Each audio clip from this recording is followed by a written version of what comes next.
Student, we are going chapter number 3 function in SQL. Excel में functioning क्या क्या होती है इसके बारे में अपन पढ़ेंगे और उसमें क्या क्या स्टडी करेंगे। जैसे सेल रेंज क्या होती है, सेल रेंज के बारे में, उसके फॉर्मूलेज क्या होते हैं, उसमें टाइप ऑफ रेफरेंसिंग कितनी टाइप्स की रेफरेंसिंग होती है, इसके बारे में अब स्टडी करेंगे। फिर next defining and using name, range का रेंज के नेम को डिफाइन करेंगे, उसका यूज कहाँ कहाँ आएगा वो इसमें स्टडी करेंगे। उसकी फंक्शनिंग के बारे में स्टडी करेंगे, शॉर्टिंग डेटा क्या होता है, फिल्टरिंग डेटा क्या होता है, और इन डेटा में जो कंडीशनल फॉर्मेटिंग जो कंडीशन लगाई जाएगी वो कौन कौन सी होगी, एड इन वर्कशीट को ऐड कैसे करेंगे और वर्कशीट का रिमेनिंग कैसे करेंगे, चेंज टैब कलर, तो कलर को कैसे चेंज करेंगे, इसमें अपन इसमें ये स्टडी करेंगे। ठीक है, आगे further you know the basic functioning of Excel. आप जानते हो कि एक्सेल की बेसिक फंक्शनिंग क्या होती है। एक्सेल क्या होता है, एक वंडरफुल एड्स फॉर कैलकुलेटिंग और एनालिसिस डाटा। यानी क्या होता है ये, किसी डाटा को कैलकुलेटिंग करना और उसका एनालिसिस करना, किसकी हेल्प से, एक्सेल की हेल्प से। तो let us now move to forward to learn advance functioning of Excel. Excel is the one of the wonderful aids for calculating and analyzing data. In this chapter we will learn to use formula and function in the excel to perform calculation. इसमें क्या करते हैं, बहुत सारे फॉर्मूले और बहुत सारे फंक्शनिंग को यूज़ में लेके एक एक्सेल पे क्या होता है कैलकुलेशन को परफॉर्म करते हैं। बट बिफोर देट, उसके पहले लेटेस्ट से try to understand concept of range. उसके पहले अगर फॉर्मूले और फंक्शनिंग को यूज़ में लेने से पहले, कैलकुलेशन को परफॉर्म करने के लिए फॉर्मूले और फंक्शनिंग को यूज़ में लेने से पहले अपन कुछ रेंज के कंसेप्ट के बारे में समझेंगे कि उसकी कौन कौन सी रेंज होगी और which play a critical role in calculation में उसका क्या रोल होगा। ठीक है, वही cells range. What is the cells range? You know, cells range is a group of continuous cells selected along with active cells. यानी एक्टिव सेल्स को select किया जाता है following a rectangular block of the cells के rectangular block के formation में। The range can have few cells in it. Range में क्या होगी, बहुत सारी सेल्स होती, बहुत सारी रो होगी और बहुत सारे कॉलम्स होंगे, बहुत सारी वर्कशीट होगी। You can perform various operations on the cell range content. यानी क्या कर सकते हैं अपन, सेल रेंज में बहुत सारे ऑपरेशन को परफॉर्म कर सकते हैं, जैसे कि लाइक एज कॉपी करना, मूविंग करना, किसी भी डाटा को डिलीट करना, या अप्लाइंग सेल्स फॉर्मेटिंग etc। यानी कई नई नई सेल्स को फॉर्मेट करना। ठीक है, अब select range. What is the select range? जैसे कि active cell. What is the active cell? Active cells वो होती है जिस पे अपन वर्क कर रहे होते हैं। Active cells is always the selected cells. To select a cells just click on it, है ना। जब फर्स्ट क्या होता है, to select range of cells using mouse, है ना। अगर किसी भी सेल्स की रेंज को सिलेक्ट करना है तो किसकी हेल्प से कर सकते हैं, एक तो माउस की हेल्प से कर सकते हैं। कैसे कर सकते हैं माउस की हेल्प से? आप माउस में कितने बटन्स होते हैं, 2 बटन्स, लेफ्ट बटन्स और राइट बटन्स। तो क्या करेंगे, जब भी कोई माउस का जो पॉइंटर होता है तो point use your mouse pointer to the first cell in the range and drag the left mouse button until all the required cell are selected. जब तक कि कुछ जो सेल्स की रिक्वायरमेंट होती है वो सेल्स जब तक सेलेक्ट नहीं हो जाता है तब तक उस बटन को अपन प्रेस करके रखते हैं, लेफ्ट बटन को। ठीक है, नेक्स्ट क्या होता है, to select range of cells using keyboard की हेल्प से भी रेंज को सेलेक्ट कर सकते हैं। कैसे सेलेक्ट कर सकते हैं, जैसे कि उसमें शिफ्ट की होती है या अल्टर या कंट्रोल के ऊपर शिफ्ट की होती है। ठीक है, उस पर शिफ्ट लिखा होता है तो उस शिफ्ट की को प्रेस करके and move the lower class cells of the range using arrow की हेल्प से उसको सेलेक्ट कर सकते हैं। थर्ड क्या होता है, टू सेलेक्ट है कंप्लीट कॉलम। कंप्लीट कॉलम को भी सिलेक्ट कर सकते हैं, just click on the column header two of the column. अब कॉलम क्या होता है, जो वर्टिकल लाइन्स होती है वो क्या होती है, कॉलम्स होती है, जो टॉप टू बॉटम। ठीक है, और कंप्लीट रो क्या होती है, just click on the row header of the show, यानी जो हॉरिजॉन्टल लाइंस होती है। तो नेक्स्ट होता है to select entire worksheet. Worksheet को सेलेक्ट कैसे करते हैं, to on the cross sectional area of the row और कॉलम रीडिंग। यानी जिसमें रो भी हो और कॉलम भी हो, यानी वो पूरा क्या होगा, क्रॉस सेक्शनल एरिया, तो उसको भी सिलेक्ट कर सकते हैं। देखो फर्दर एग्जाम्पल देखो, डायग्राम में देखो आप। ठीक है, मैंने क्या किया, पहले हेडर होता है, हेडर क्या होगा, देख ABCD, मैंने हेडर के कॉलम को सिलेक्ट कर लिया। सिलेक्ट करने के बाद देखो ये ब्लॉक बन रहा हुआ है, बाउंड्री बनी है, उसका लेआउट बना हुआ है, बॉर्डर लाइन बनी हुई है ब्लैक कलर की रेक्टेंगुलर शेप में।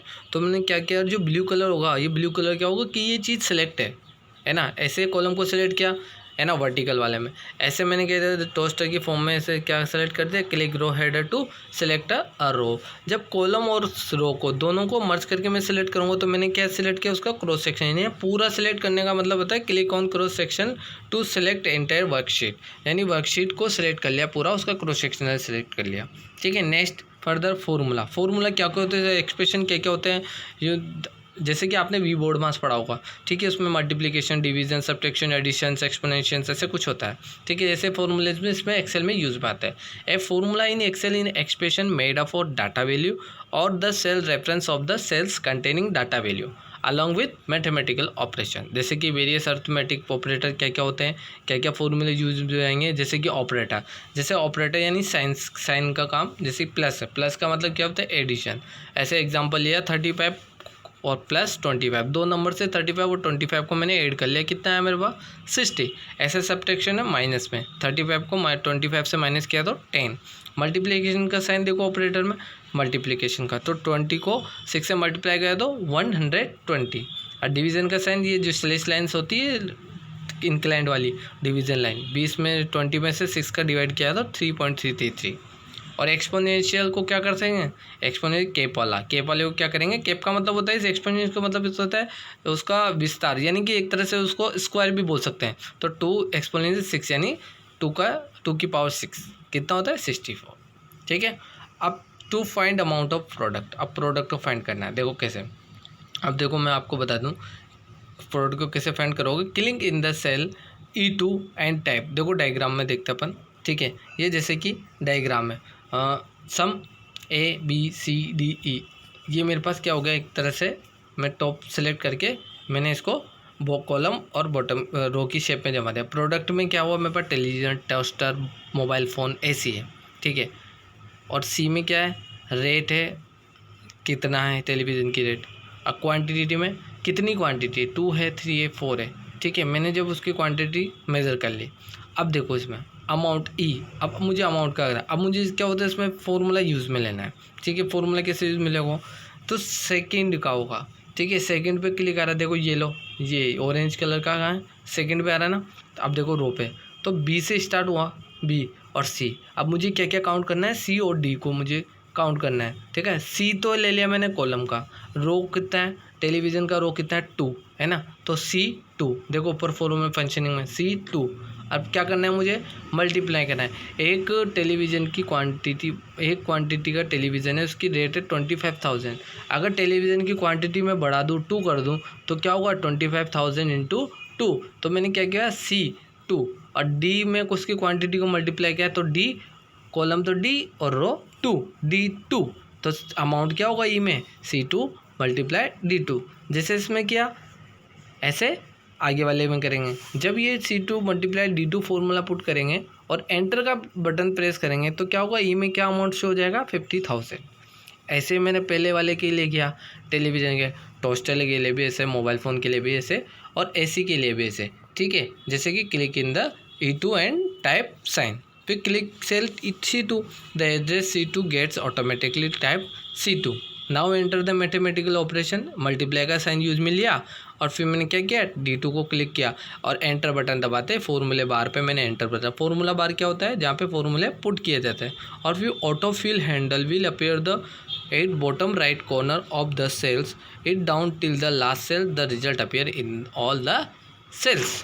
ठीक है, नेक्स्ट देखो टाइप ऑफ रेफ्रेसिंग। रेफ्रेसिंग की टाइप क्या क्या होती है, the formula use in Excel are dynamically in nature. तो जैसे कि एक्सेल में जो फॉर्मूला यूज में लिया जाता है वो डायनेमिकली होता है। ठीक है, डायनेमिक होता है। इट दिस मीन्स क्या होता है, the value of result is री कैलकुलेटेड ऑटोमेटिकली। वो क्या होता है इसमें, कैलकुलेट को जो कैलकुलेट है, जो वैल्यू होती है उसको क्या होता है रीकैलकुलेट कर लेता है automatically. If the value in any of sort cells are modify, या किसी भी सेल्स की वैल्यू को मॉडिफाई भी कर सकता है। This is achieved by using cell reference formula instead of actual value. A reference identities a cells और range of cells in a worksheet and tells Excel where to look for the value data is use in formula. ठीक है, type of referencing कितने types की होती है, 2 types की होती है। Further defined 2 types referencing, cell referencing formula in Excel, 3 type referencing है ना। फर्स्ट क्या होती है रिलेटिव रेफरेंसिंग, सेकंड क्या होती है एब्सोल्यूट रेफरेंसिंग, और थर्ड क्या होती है मिक्स रेफरेंसिंग। यहाँ पे कितने टाइप की रेफरेंसिंग होगी, 3 टाइप की। पहली क्या होगी रिलेटिव रेफरेंसिंग। रिलेटिव रेफरेंसिंग के बारे में अपन क्या पढ़ सकते हैं, रिलेटिव रेफरेंसिंग के बारे में सब अब पढ़ सकते हैं कि relative referencing is the default cell referencing use in Excel. Excel में यूज में आती है। In relative referencing cells reference of the cells containing the data change when the formula is copy from one cell to another cell. इसमें क्या होता है जो contain होता है उसका जो डाटा होता है उसको चेंज कर सकते हैं एक सेल से दूसरी सेल्स में। The reference are change with the respect to the new cells where the formula is copy. This is especially useful when the same formula is to be entered in many cells and only the reference of cells containing the data value need to be changed। अब मैंने जैसे कि 25,000 और 2 quantity amount लिया 50,000, मैंने एक में change किया है। एक सेल में चेंज करने के बाद दूसरे सेल में मैं क्या चेंज करूँगा, टोस्टर का 8,000 × 4 इतना।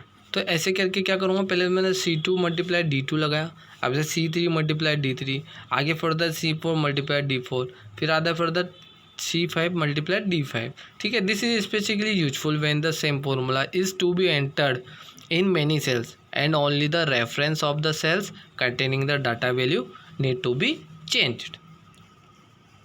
अब सेकेंड क्या होगी एब्सोल्यूट रेफरेंसिंग। अब इसमें क्या होगा, कैसे डिफरेंट होगा उससे, An absolute referencing is a cell's reference in a worksheet that remains constant। Worksheet का जो सेल रेफरेंस क्या हो गया उसका remaining constant even if the formula is copy और move from one cell to, जब तक कि जो फॉर्मूला है वो एक सेल से दूसरे सेल में मूव नहीं हो जाता तब तक वो क्या होगा बचा हुआ उसका क्या होता है कांस्टेंट होता है। A cell reference is made absolute by putting a dollar sign. तो एब्सोल्यूट में किससे डिनोट करते हैं, इसमें डॉलर साइन से डिनोट करेंगे। यानी कि जैसे कि मैंने उसमें यूज में लिया था C2, यानी C2 रेंज ली थी, C तो रो 2 का, C तो कॉलम 2 उसकी रो C2 रेंज ली मैंने उसमें। ठीक है, इसमें क्या होता है डॉलर साइन की फॉर्म में लेंगे, यानी अगर कोई भी लेटर कॉमन लेटर यूज में लेंगे उसके पहले अपन डॉलर साइन लगाएंगे, यानी कि dollar sign before the column letter as well as the row number of desired cells such as $B, $4। This reference used when we want to refer to the same address or formula copy to all cells। जितने भी formula है उसको क्या कर सकते हैं, copy कर सकते हैं। ठीक है, जैसे कि एग्जांपल देखो मैंने क्या किया, पहले C2 D2 किया, E आया मेरे पास। ठीक है, अब मैंने इसमें एक एक्स्ट्रा ले लिया, इसमें मुझे डिस्काउंट मिला है 700 का मिल रहा है। ई पे देखो डिस्काउंट टेलीविज़न पे कितना 700 का। ऊपर फॉर्मूले बार में देखो C2 × D2 है। अब मुझे क्या करना है, मैंने बोला था आपको एब्सोल्यूट वैल्यू के लिए मुझे डॉलर लगाना है। कहाँ पे, ई पे लगाऊँ, कॉलम ई और टेलीविज़न का 2 आ गया तो ई $2। ठीक है, ऐसे मैं सबके लिए लगाऊँगा, C3 D3 के लिए लगाऊँगा तो क्या हो जाएगा, वो क्या हो जाएगा उसका फॉर्मूला क्या आएगा, एफ़ की वैल्यू क्या आ जाएगी, फिर 700 माइनस हुआ तो 49,300। ऐसे में क्या करूँगा टोस्टर के लिए ऐसे, मोबाइल के लिए ऐसे, ऐसे के लिए। ठीक है, और लास्ट वाली क्या होती है मिक्स रेफरेंसिंग। मिक्स रेफरेंसिंग का मतलब क्या होता है, जिसमें एक तो कौन सी वैल्यू रिलेटिव रेफरेंसिंग और एब्सोल्यूट वैल्यू दोनों मिक्स हो, दोनों का कंबाइनेशन। रिलेटिव का रेफरेंसिंग का मतलब समझ लिया था C2 D2 B2, और अगर एब्सोल्यूट रेफरेंसिंग का मतलब डॉलर की फॉर्म में। इन दोनों का कंबाइनेशन क्या होगा mix referencing. In mix referencing one part of the cell address जैसे कॉलम और रो, जैसे मल्टीप्लिकेशन लिया मैंने 12। ठीक है, तो मल्टीप्लिकेशन लिया, अब B का 4 तो is made absolute while the other part is relative such as the $A4 और $A4। यानी मैं डॉलर को आगे भी लगा सकता हूँ, डॉलर को रो और कॉलम के बीच में भी डिफाइन कर सकता हूँ। In mix referencing the cell reference change in a one direction, row या कॉलम एक डायरेक्शन में चलेगा, या तो रो की डायरेक्शन में चलाओ या इसको कॉलम की डायरेक्शन में चलाओ। While the part made absolute remain same in formula copy to the all the cell.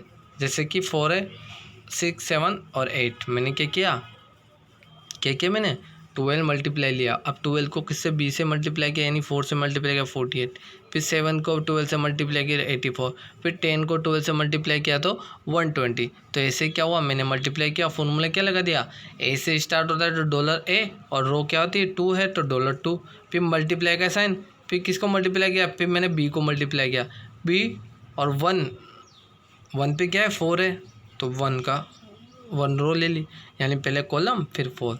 तो मैं इसको डॉलर को मैं पहले भी लिख सकता हूँ, $B1 भी लिख सकता हूँ देखो फॉर्मूले बार में, या $1 भी लिख सकता हूँ, ठीक है। तो ये हमारे टाइप्स ऑफ रेफरेंसिंग होगी, एब्सोल्यूट, रिलेटिव और मिक्स टाइप, ठीक है।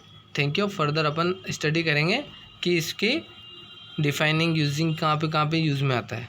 Okay, thank you.